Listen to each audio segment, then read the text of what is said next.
Okay, now I'm heard. That's good. Welcome. Thank you for coming.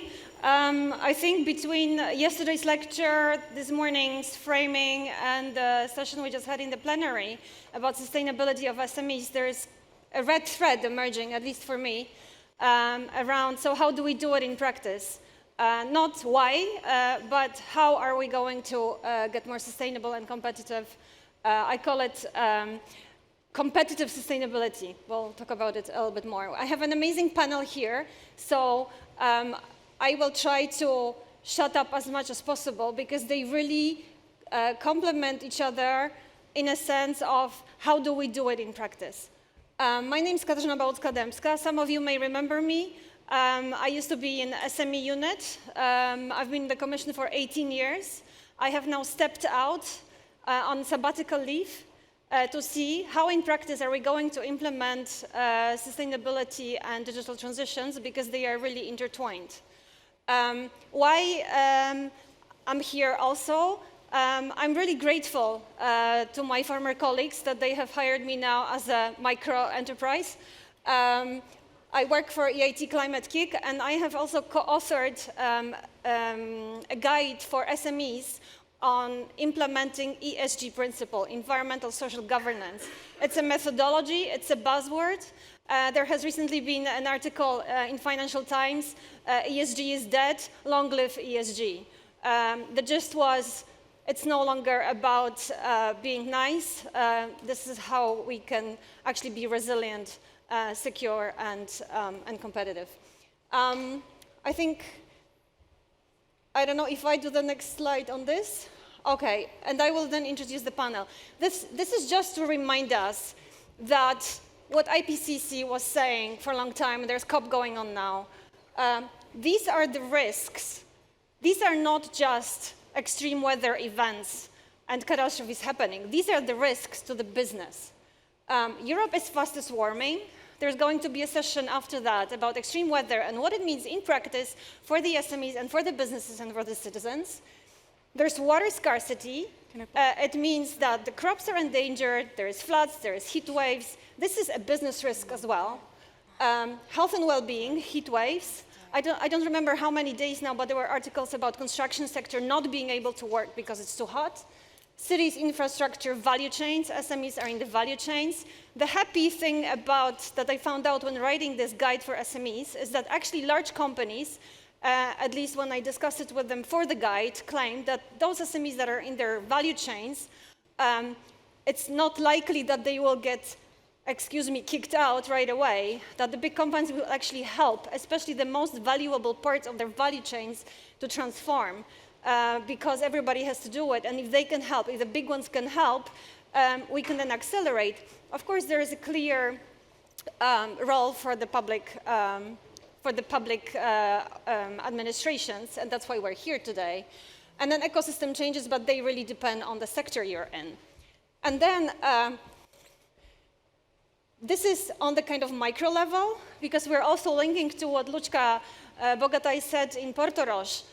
She talked about how climate and environmental changes impact the financial, operational, and strategic operations of companies.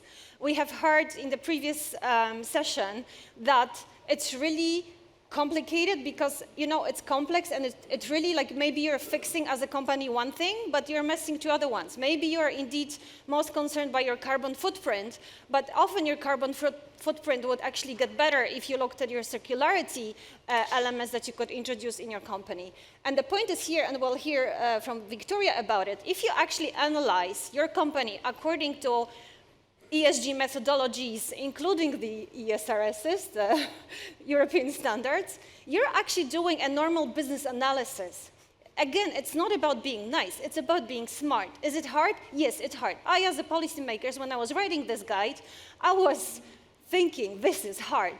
But once you do it, it's a cost when you do it, but you can turn it into kind of, not a cost, but investment, because you can benefit from it. Because from the analysis that you do, what sustainability means for a company and what you have to do, maybe you will find out where you can save money or where you can be more effective and efficient.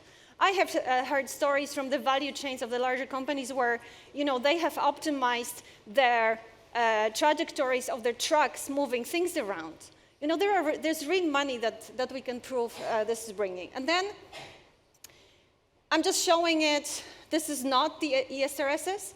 This is a kind of amalgamate of simplified elements that you look at when you're analyzing your company in terms of environmental, social, and governance elements.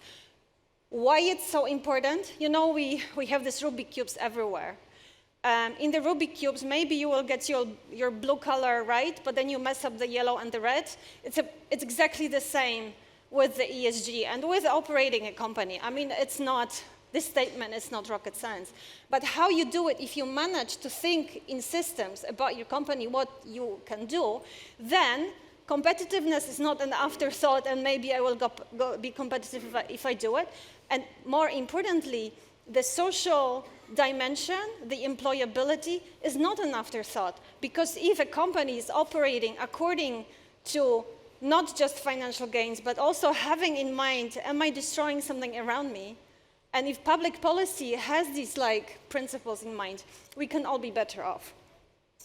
With this, I would like to hand over to our first speaker, Alberto Valenzano, colleague from the Commission, team leader of Industrial Forum Alliances and Clusters, because you have recently been here also at the EEN, Enterprise Europe Network Conference, and you have discussed ESG as well. Maybe we can build on it.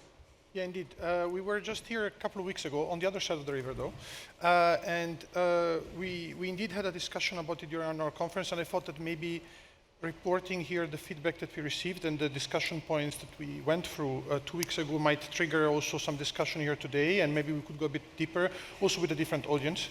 Maybe just as introduction, maybe not everybody knows what the Enterprise Europe Network is, so I will explain quickly. It's a network of business support organizations that the European Commission is co-financing. We have 600 members of the network that includes chambers of commerce, innovation agencies, regional development agencies, mostly public institutions. And we co-finance them because the objective of our network is to strengthen the EU and international added value of the services that these organizations offer to SMEs on the ground. And one of the things they offer as service is advisory service. And of course, one of the things that SMEs have been asking a lot recently is, how do I deal with this? How do I deal with ESG? How do I deal with my sustainability reporting? Where do I start from? What does it mean for me? You know, and so on and so forth. All the questions that everybody's been asking recently, basically.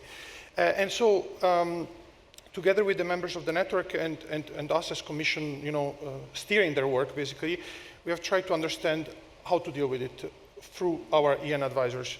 And I mean, we all know what the situation is. We have increasing regulatory pressure. We have a mushrooming of reporting standards and reporting initiatives that are mushrooming in the system, because simply the regulatory pressure does create the pressure also to financial institutions and big corporates to start the work. And this has created this trickle-down effect on the SMEs that are part of their value chains and that are looking for investments or finance, simply. And of course, there have been some steps forward. EFRAG has been doing a lot of work to support in the process, but I'm not going to steal the spotlight from Elisa, who will speak later.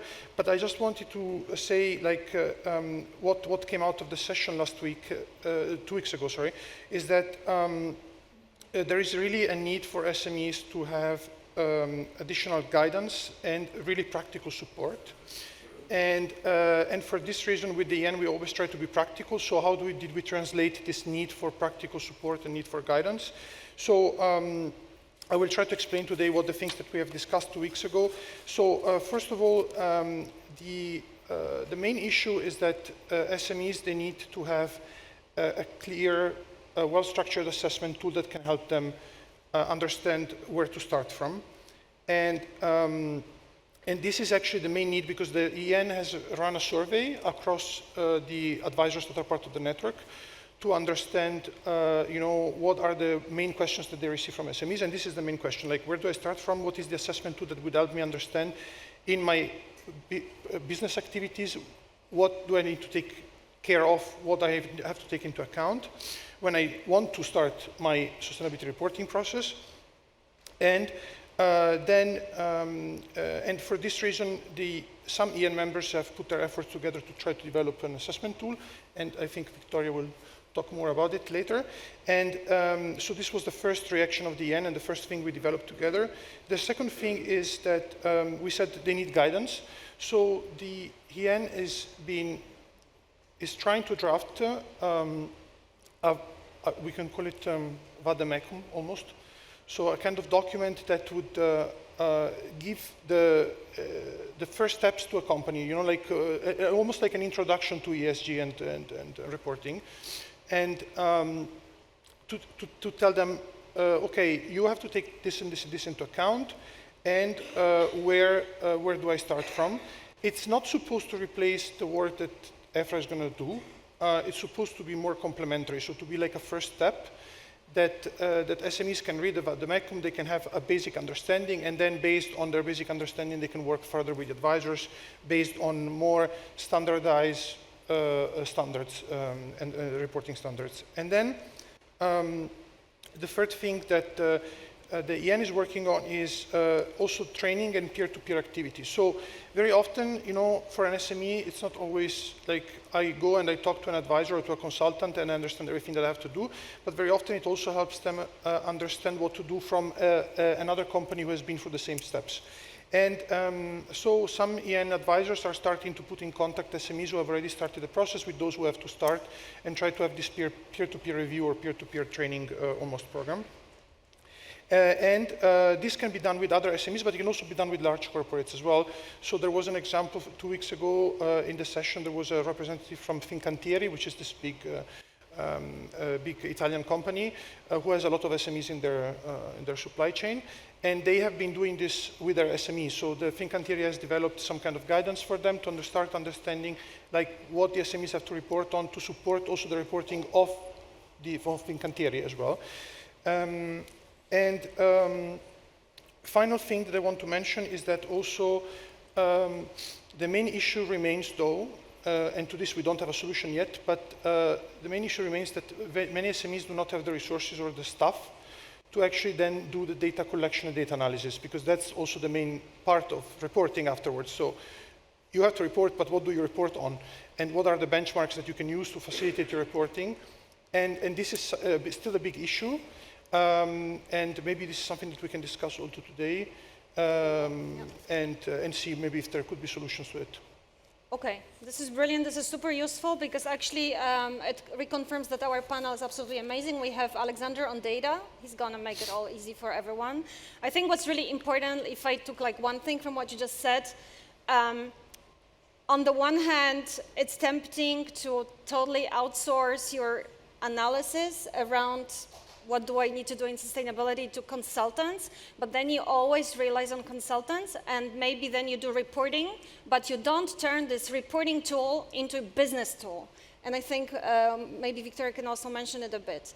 I'll move to Elisa. EFRAG has been mentioned many times already. Elisa Bevilacqua is a senior technical manager for sustainability representing EFRAG. EFRAG is European Financial Reporting Advisory Group. It's an independent advisory body critical for the development of financial reporting standards. Thanks to EFRAG and the European Sustainability Reporting Standards, ESG as a concept has gotten teeth with CSRD directive coming, Corporate Sustainable Reporting Directive coming. It can become real. When I was writing the guide and I looked at EFRAG many categories, I was thinking this is crazy, but then once you get into it, you see why there are so many needed, and they've done immense work in simplifying it. Thank you. Thank you very much.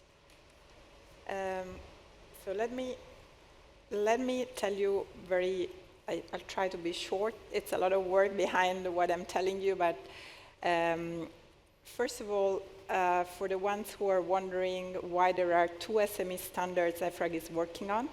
So we have 2 standards because one is devoted to listed SMEs and it's prescribed in the CSRD. So it's a legal mandatory standard for those type of company. How many listed SMEs we have in Europe? about 700. Does it apply only to listed SMEs? No, the standards also apply to small banks, SNCI, small non-complex institutions. How many are there? Around 2,000. So total population, maximum 3,000 companies, mainly banks, who will apply this standard. We also decided and got the mandate as well from the Commission to also develop a voluntary standard, which is for non-listed SME. How many are there? You know better than me, 22 million in Europe, roughly, and vast majority micro enterprises. So the voluntary standard is a totally different type of standard, first of all, because it's voluntary and not in CSRD. So my focus today will be on the second one, on the voluntary.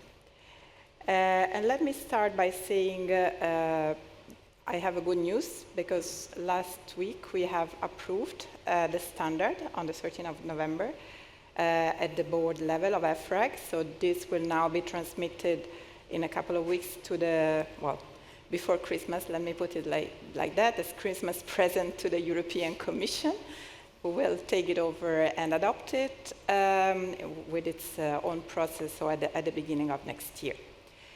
What are the key features? I said it already, not in the CSRD, but of course we kept consistency.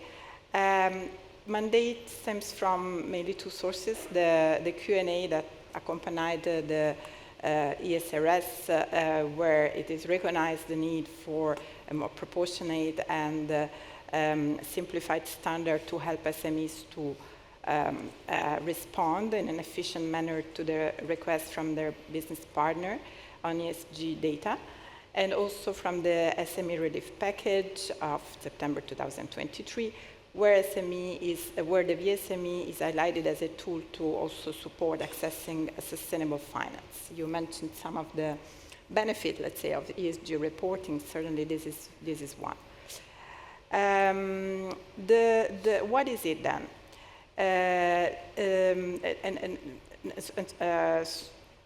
Mainly, it's a simply reporting tool, as I said, to respond to requests for sustainability information from the business counterparties. But then it has also a second objective, which is also to be a management tool, so to help ESG SMEs to better understand and manage their ESG profiles, which also means increasing competitiveness and resilience and longer-term value creation.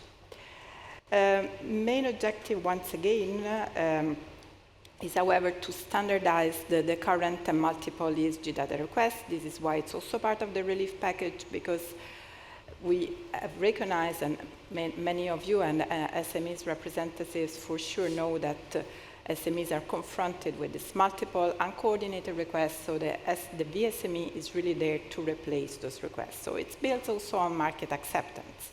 On the two sides, the preparers and the users, to abandon their questionnaire. Good thing is that in our consultation, we had a public consultation, it really emerged that our VSME would cover 80% roughly of the current requests. So there is a margin for additional requests, but it's margin and also connected mainly with sectors or bilateral top-up information needed by the business counterparts. Where are we in the process? I mentioned already the good news, but what happened before that? We had an exposure draft that was published in January 2024, exposed to public consultation for 4 months. How did we build this draft? We basically looked at the market, what was already developed in terms of data request, questionnaire, many national questionnaires. We looked at credit rating, ESG questionnaires.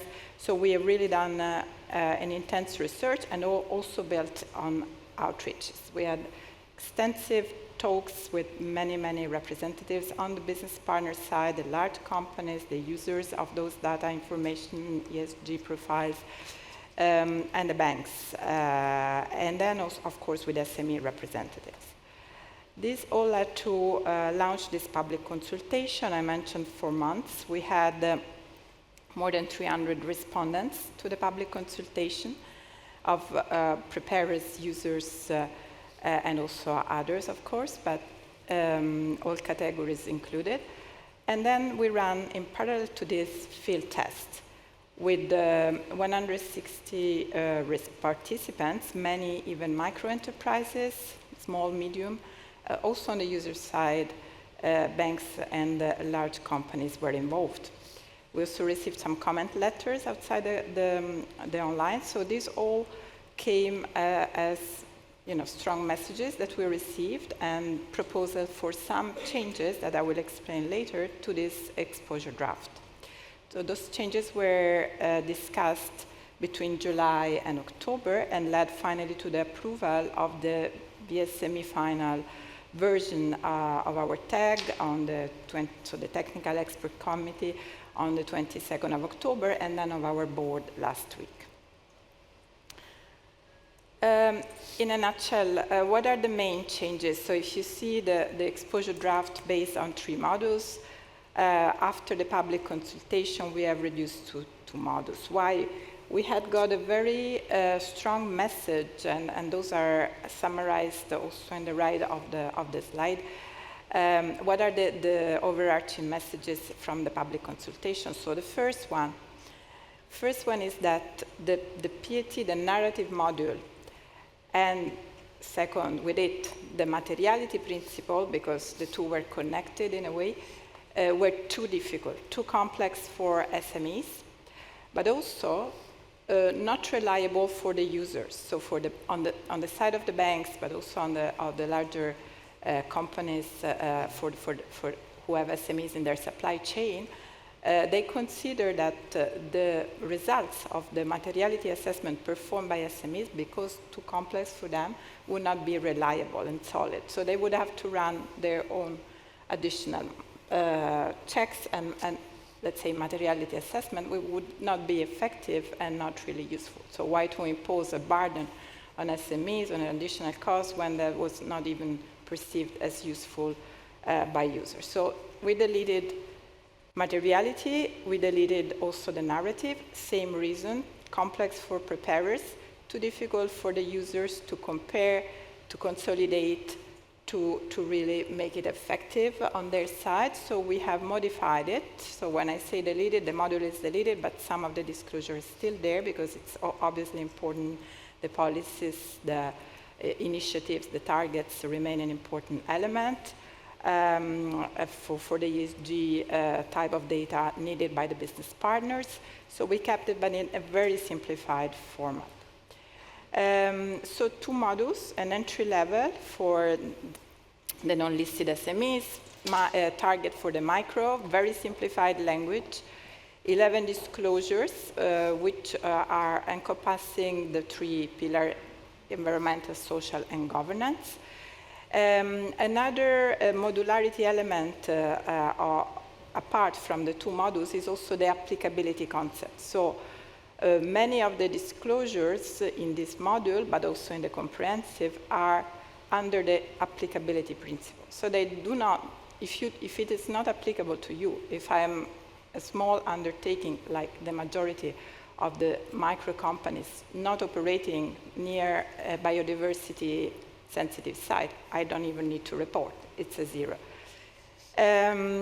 Then same thing applies to the comprehensive module, which also has the applicability principle. The prerequisite for it is to have composed and compiled the basic, and then majority is additional data point needed by the business counterparts, coinciding, yes, with the sustainable finance data point, but why they are there, not for compliance reason, but because those data points are considered as ESG risk management proxies. So they are accepted indicators both for banks and large companies for their ESG management.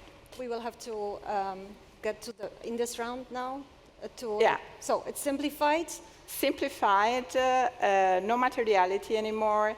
And then third message that we got, and I stopped there in the public consultation, is the need for online support, meaning transforming ideally the VSME in an online platform and accompanied by online digital tools, ESG calculator, interactive maps for biodiversity, water stress, whatever. And then some more work to do for EFRAG, so some additional guidance, and I don't read the list, but this is some additional guidance that came out as needed in the public consultation, and we have already included in our work plan. Thank you. It's not lack of respect, it's out of huge respect, because I try to understand it as well when writing the guide. But I think the main message is that, yes, everybody, it's complex, it's a complex matter. Like, again, we're looking at systems, we're not looking at single things, we're not just looking at carbon footprint.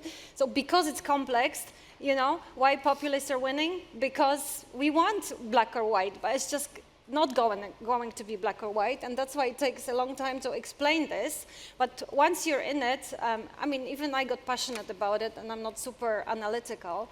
The interesting thing is that our next speaker, Dalma Dorkó, who is the international ESG expert at Hungary's Supervisory Authority for Regulatory Affairs, SARA, will tell us about Hungary actually taking a proactive approach for its entrepreneurs to translate this and the sustainability principles into practice. What are you doing and why it's so important? Thank you. Good morning, everyone. I'm very excited to be here and to talk about how we can better support SMEs with ESG requirements in Hungary. As you might know, with the introduction of CSRD and CSDDD, large companies now need to ensure the sustainability of their entire supply chains. And this directly impacts SMEs who are increasingly expected to meet ESG standards so that they can maintain their existing business relationships with their buyers or to just create new ones.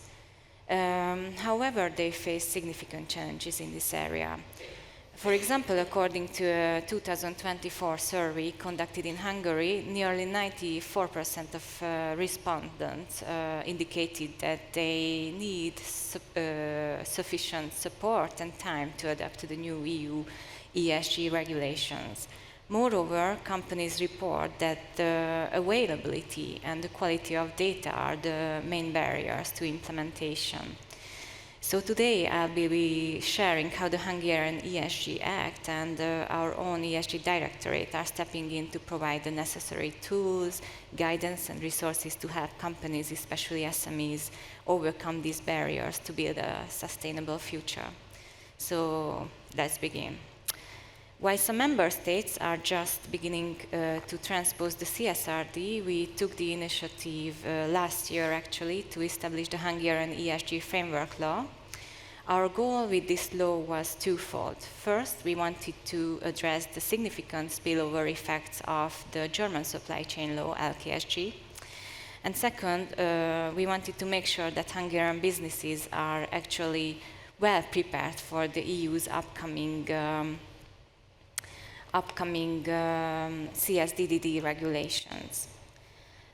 We created this act with a few clear objectives in mind: to support businesses as they are beginning to adapt to the new ESG requirements.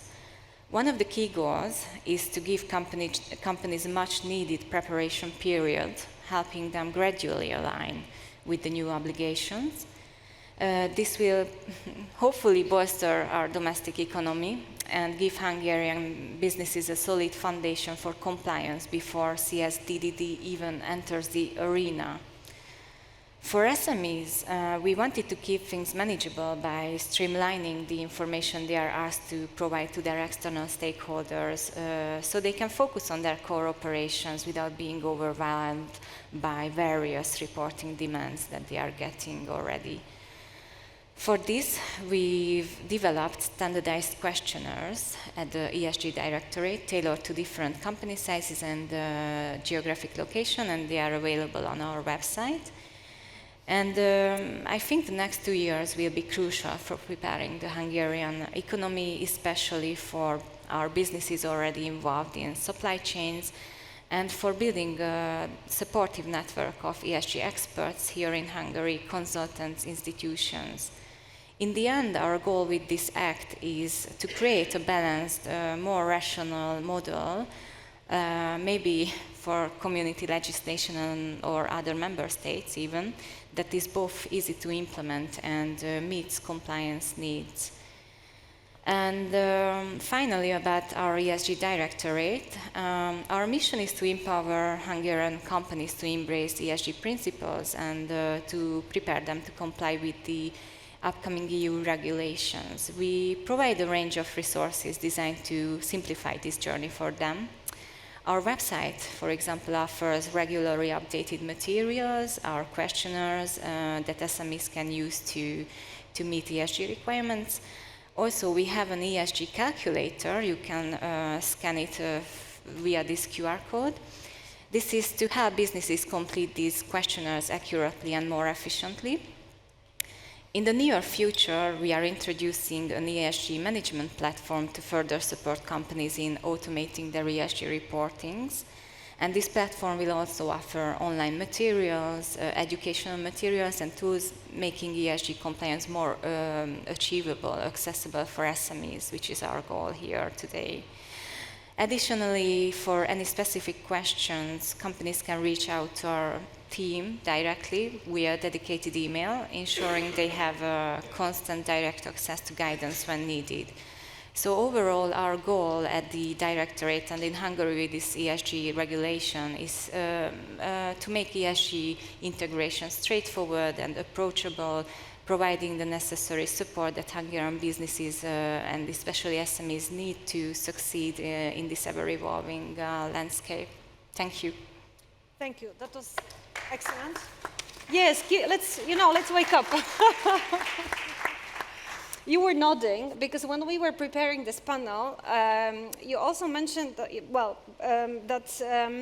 the aim is to get national platforms and also support where the VSME is embedded, and you don't have to go to many platforms, but you can do it. And then we had a conversation, should it be national platforms, should it be private platforms? Do you want to comment on that?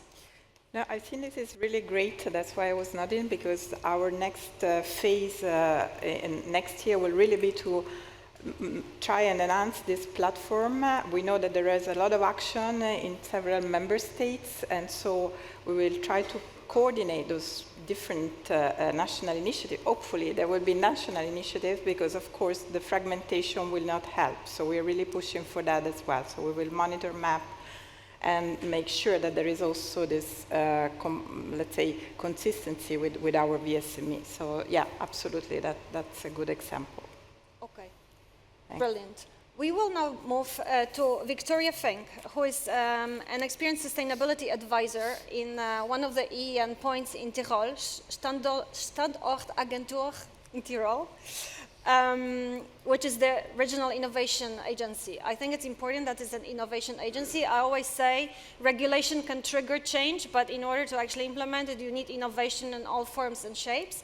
And actually, Viktoria has been sort of instrumental in helping me at least understand, so what do we do in practice? Because the way I remember you when we discussed it some time ago, you said that when you started helping your SMEs and entrepreneurs in starting to think about sustainability issues, you actually started with a similar analysis as you used to do for like digital transition.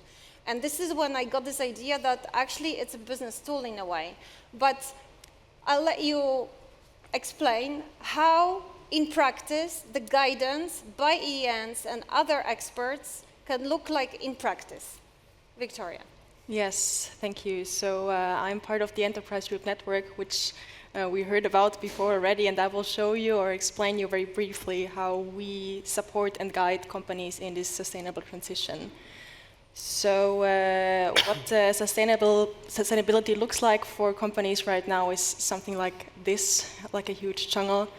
A lot of complexity, a lot of buzzwords, and it's not just a big topic for large corporates, but what we heard before, especially also for SMEs, because they're indirectly affected by all these regulations, the trickle-down effects, and so on. So what is needed when someone or some companies are overwhelmed by such a jungle is some kind of a navigation or a compass through these jungles, and that's what we see ourselves here. The Enterprise Europe Network, we are the world's largest support network for SMEs, and we are operating in, or we have offices in more than 50, I think it's 55 countries now, around 600 organizations, so we're very well established in many countries, providing different services, but I will tell you very specifically about the service that we provide in Austria, where I am based, for sustainability for the SMEs. So what we figured out is that it's most effective and most useful for the SMEs in this transition to provide one-to-one tailored support, because the needs and the situations are so different and so individual. So it's hard to provide one plenary or one training for hundreds of SMEs. It's very individual. And what we do is that we are usually on-site at the companies, and we provide a two-staged workshop. In the first workshop, we go in a deeper discussion and examine how to build knowledge, how complex the topic is, which different aspects are relevant for the companies. And with this assessment, we can, in the second workshop, give them a gap and potential analysis, also a sustainability mapping, SDG mapping, and so on. So they get a lot of material from us, what the current status is. And based on all of this information, we can then formulate together with the company an action plan that is very specific on which actions they need. So to say, what are the right steps to take at the right time to not get overwhelmed, what we saw before. And then it also says this action, who is responsible in the company, what is the timing, what are the priorities, what is to keep in mind. Where needed, we also connect them with other regional support networks that help them to carry on this work, or also to apply for sustainable funding, because this is another big topic, which I'm not sure if we will open it up here, but it's also very important in this transition to keep in mind the funding and how to get the actions on the ground. And then we hope that the companies, or we see that the companies become more and more sustainable over time, but it's a long process to work on. And at heart of all of this, what I just mentioned, the cycle that we provide for the companies is the EN sustainability check, which is a tool that we use for the companies or with the companies, and it has proven to be, at least for us, what we got the feedback from the SMEs, the most practical and most useful tool for the SMEs to find out the different fields and aspects, and that's what Kasia mentioned before. There was already a tool that was analyzing digitalization in companies, and we used like kind of the same or a similar framework and methodology, which is a maturity model, and applied it for sustainability. So I will not have much time to go into detail about that, but very briefly, the tool is based on the 17 Sustainable Development Goals, which are translated into 23 very specific and concrete topics that are relevant in the company context. And you can see it's not just the ESG, but also added to the ecology, social governance, the economy dimension, where we talk a lot about corporate purpose, resilience, innovation management, and so on. And what I mentioned before is that in the different workshops, we also have to highlight the discussions which are most beneficial for the companies to find out how all these topics are interrelated. Yes, it is complex. Yes, is it hard? But as you mentioned before, it is smart and it's something that we don't, it's not nice to do, but it's a must do in the future.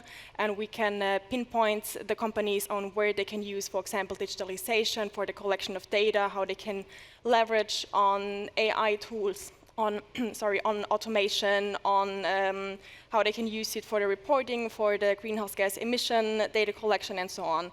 So we're just trying to like guide them through this jungle. And what we saw with the work with our companies is that it's so important to have these organizations and support networks like we offer it in our region to not only get this baseline of orientation, but also to have a one-stop shop that connects the dots between all the different offerings that are out there, because it's also the offerings and support material that's out there. It's very, very complex to orientate and guide through it. And also what the Enterprise Europe Network is offering is all free of charge for SMEs, so it's not just easily found in so many countries, but also easily accessible for when we think about resources and limitations of resources in the companies. And I think I have to come to an end, so just very briefly to sum up, I think it's our aim and our opportunity to help the SMEs in transferring these or changing these challenges into opportunities and show them this optimistic point of view and how they can leverage on this topic and not get lost.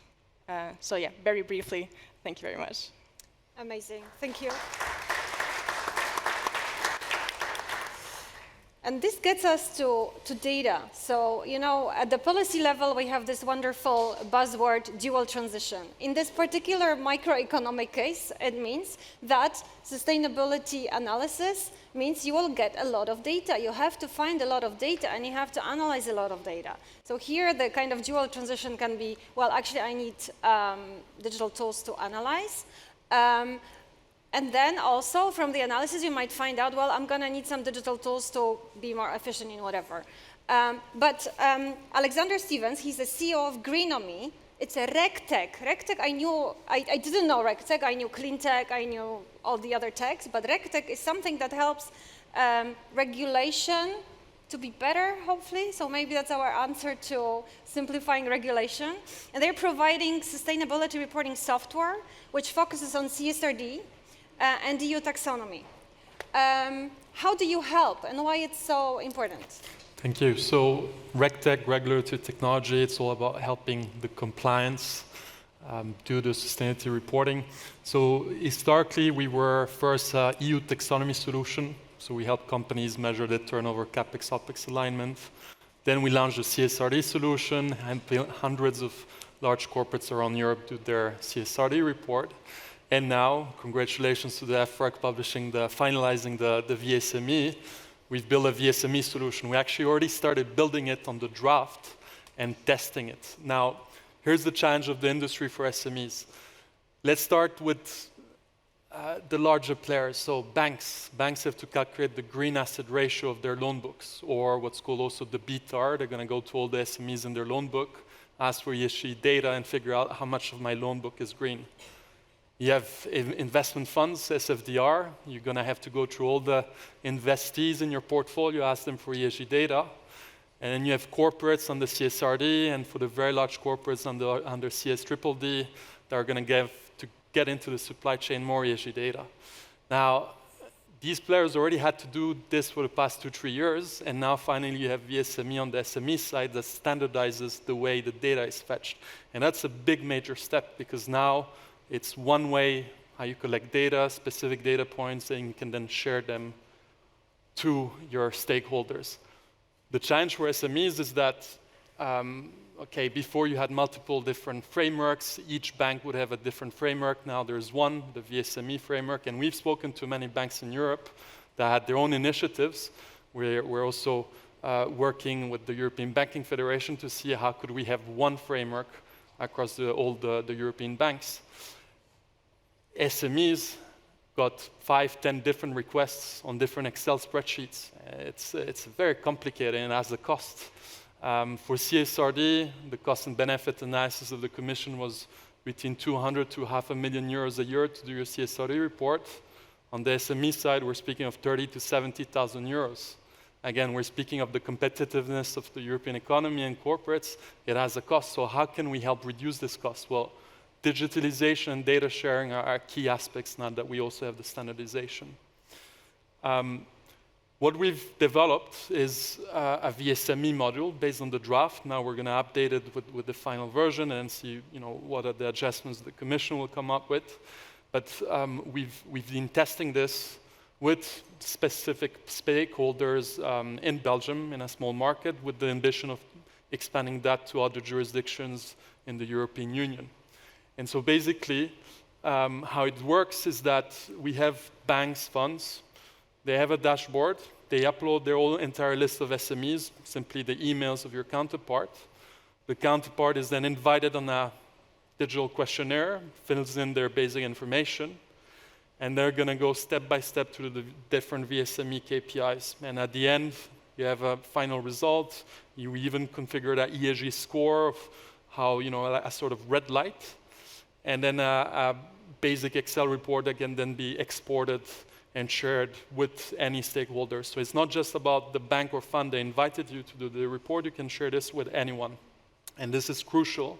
It's again, the idea here is that it's the financial industry sponsoring the ecosystem so that SMEs do this for free. The SMEs get the VSME module, but they also do get the carbon accounting solution, and they do the report for the counterpart, but also for themselves.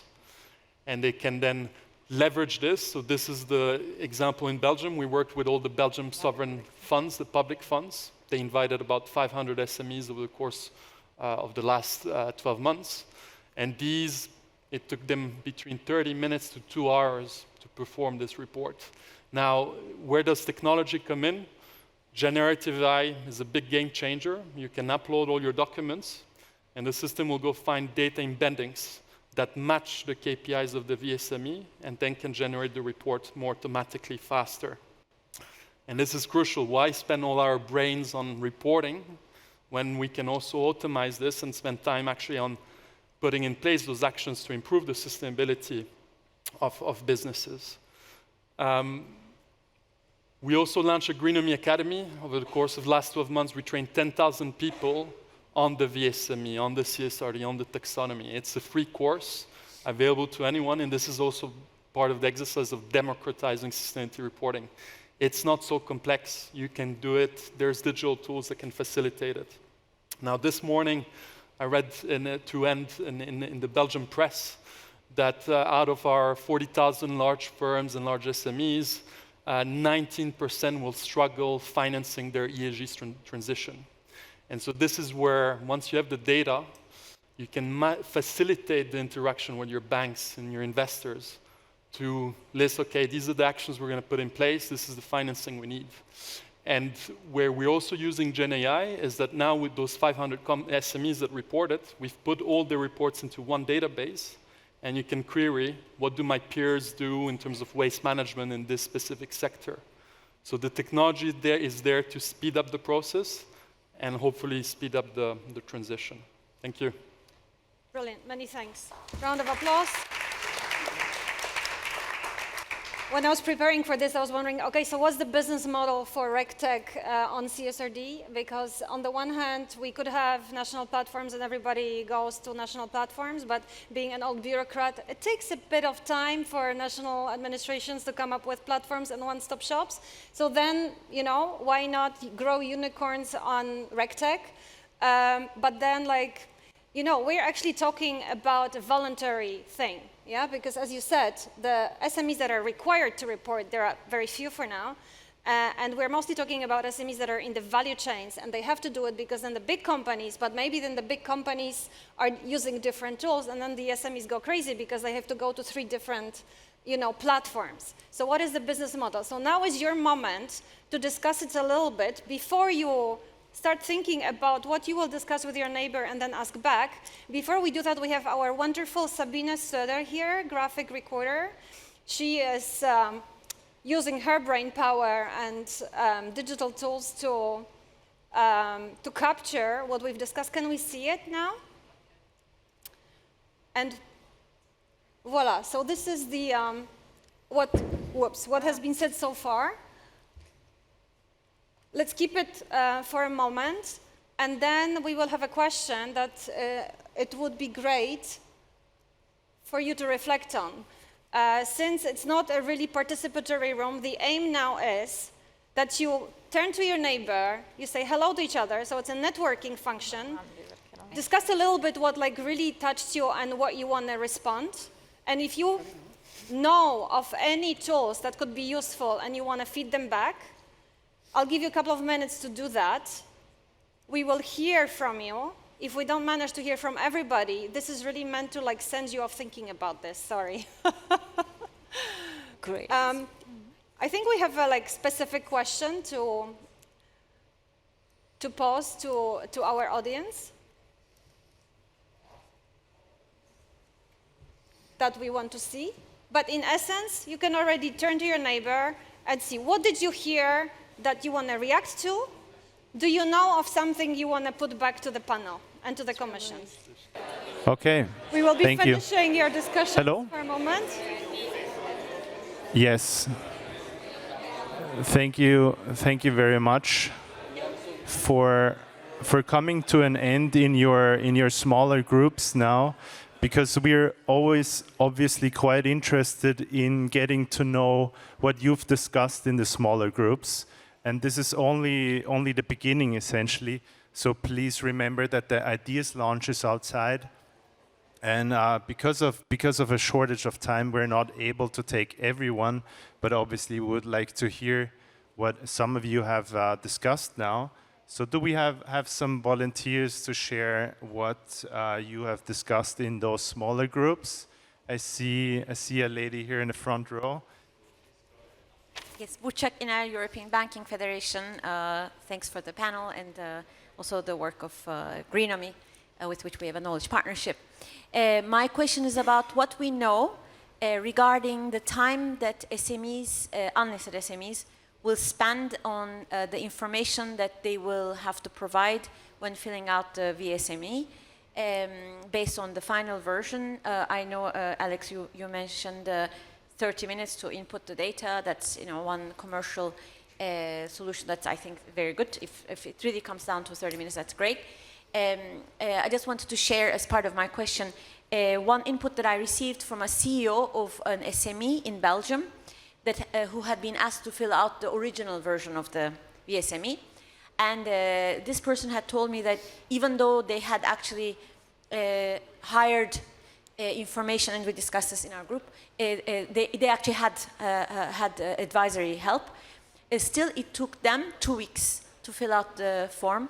And so I just want to know what we know about really the time they will spend and whether it will be a management tool. Thank you. So thanks a lot. There was a concrete question here. I think we'll hold that for the moment and then bundle them. If there are other comments, we'll take them as well. Maybe someone less familiar already. Sorry, I see someone back there. Did you want to say something?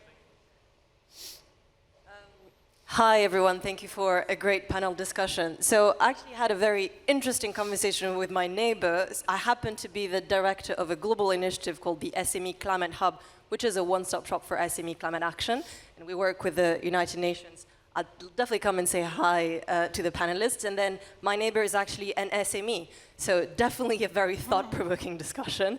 And I think that the main concern here is making sure that whatever is designed for SMEs doesn't put an unreasonable burden on SMEs. So he mentioned the very good example of GDPR and what it has meant for some of the smaller businesses. And so making sure that the frameworks that are going to be designed in the future do take that into account, so constraints that SMEs are working with.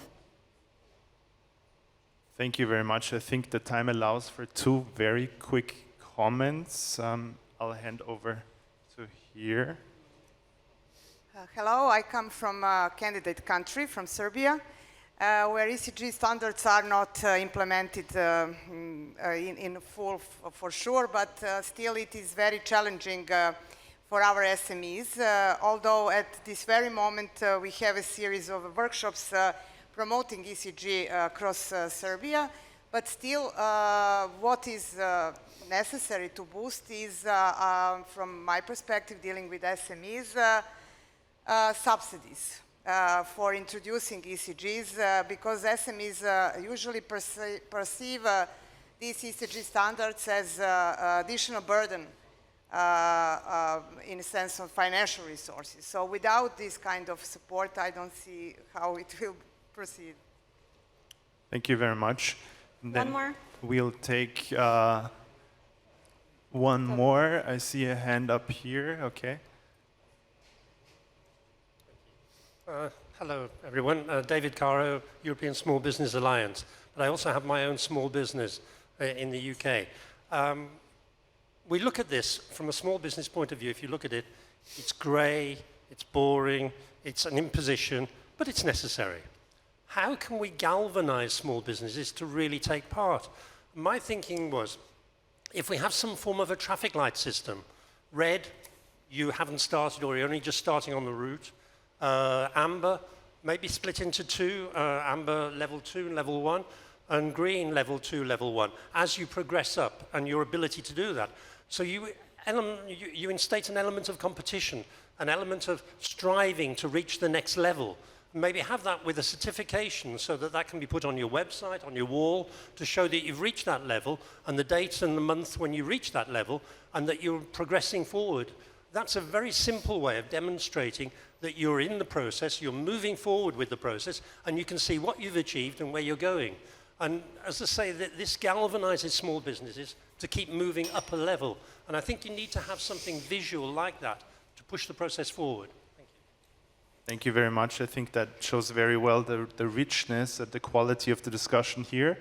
Do we still have time for the panel to answer the most pressing questions or the most pressing comments? I think we'll do that. I just wanted to say this was my wonderful colleague, Devon. We work in tandems, in participatory, processes. Would you like to react? Anyone? Alexander? Yeah, so on the first question, I mean, you get the KPIs, and then you're going to first figure out, do I have this data? So it takes maybe 30 minutes to 2 hours to fill up the form, but then you still have to go find that information. If you have it for CSRD, for example, out of the 1,300 data points, on average, the companies we work with have only 60% of the data. We're speaking of large firms. Imagine the investments they need to put in place to have that data in the next reporting year. So let alone for SMEs, how do they do this? So it is an effort, it does take time, but it's the first year, and then as the reporting is due for every year for the next 30 years, and once we reach carbon neutrality, then it's going to get easier. On the incentivization, I think obviously the cost of capital may vary according to your ESG score. So your banks and funds will provide you financing at better terms if your sustainability is higher. What I think governments could do is tax incentives as well.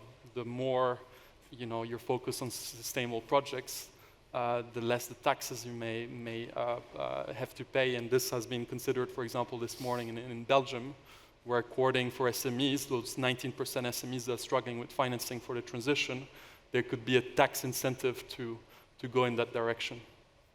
Thank you. Elisa? And yeah, Alberto. For me, I think the real question is how much time are they spending today, those SMEs? Because it takes 1 week to fill in 10 different questionnaires. This is what you said. They have 10 different requests from 10 different banks, and they have to fill all of that.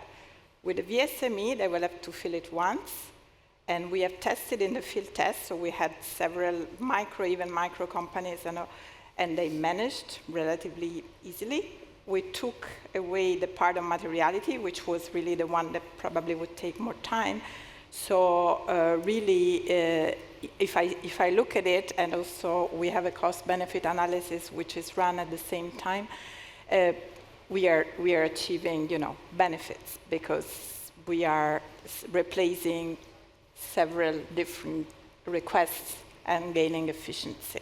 And then if you have a digital tool, which I'm also pushing, we are also at EFRAG pushing very much for, then you are really reducing even more the time and the effort. And then on the incentive, yes, for sure, there is a lot that can be done to help those initiatives at national level to create those platforms, but also, provide education. We probably try to also work on that, assistance, probably funding, but this is certainly an important element, especially for SMEs. Thank you. Alberto? Yeah, I wanted to react on the financial support and also on the certification scheme very quickly. But just to give you some practical examples, like on the financial support, I also said at the beginning, SMEs sometimes struggle to actually pay someone who can do the data analysis, data collection for them. And I heard recently that the region of Liguria in Italy is going to introduce financial support for SMEs in very simple, voucher scheme that they can use to actually pay someone to support them in the reporting process. I know it's not ideal because it would be ideal if the SME could actually do it themselves without having to hire someone external. But in this adjustment to the system, maybe this could be also a solution that could be applicable also in other regions of Europe. And on the certification scheme, what was interesting 2 weeks ago, when Fink presented in our conference, they were explaining that to incentivize even further the SMEs in their value chain to report data to them. What they do is they created an internal, almost like certification scheme, where they certify the SME that they have complied with their standards, that they have a very good data collection, data analysis process, and they have agreement with financial institutions so that the SMEs, when they show that certification, have an easier access to further financing. I think this is also another example of how you could encourage SMEs even further to comply. Okay, amazing, thank you very much. We have to finish, but it's good that, this conversation only started. So you can please come to the Ideas Lounge. It's just opposite. We can continue talking. There's going to be lunch now. I think we have a code for Slido that we could show. You can also put it in digitally. Essentially, it feels like we have the Lego bricks. Let's build something from the Lego bricks that we can then, keep on selling. Let's not forget, this is not about implementing one more directive or regulation. We are changing the fundamental values of how we do business. It's no longer just about earning money. It's also about not destroying the stuff around and caring for the people. So of course it's going to be an investment. And I think with this happy conclusion, although I had this really happy guy here, I want to leave you with this. Yeah, I don't think it needs further words. Thank you to the panel. Thank you to you. See you in the Ideas Lounge.